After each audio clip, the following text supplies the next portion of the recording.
గురుగారు, మరి హనుమంతుడిని ప్రధానంగా తమలపాకులతోని పూజించడంలో ఆంతర్యం ఏమిటి?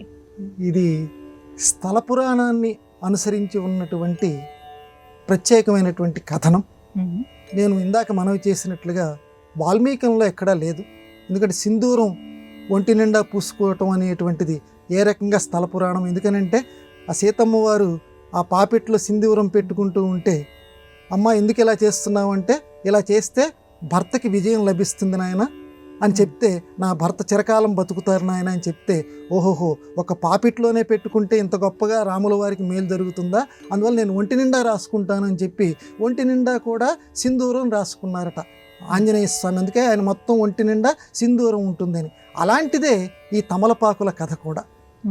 ఎందుకనంటే ఈ తమలపాకులు అనేటువంటివి సున్నితత్వానికి, సుకుమారత్వానికి ప్రతీక. అదిగాక స్వామివారు పంపా తీర వాసిగా లోకంలో సుప్రసిద్ధుడు ఆంజనేయ స్వామి. పంపా తీరంలో ఉంటారట. ఆ పంపా తీరంలో తమలపాకుల తోటలు చాలా విరివిగా ఉన్నాయి స్థల పురాణం కింద.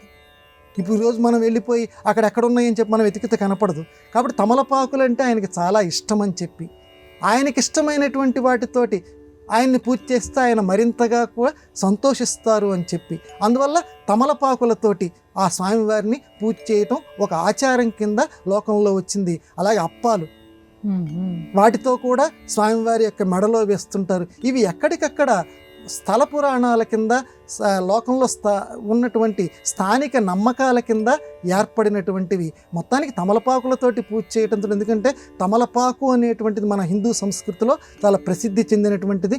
ఆయన ఆ తోటలో ఉంటారు ఎక్కువగా, ఆయన చాలా ఇష్టం అని చెప్పి పూజలు చేస్తూ ఉంటారు. అటువంటి ఆంజనేయ స్వామి మనందరినీ కూడా అనుగ్రహించుగాక.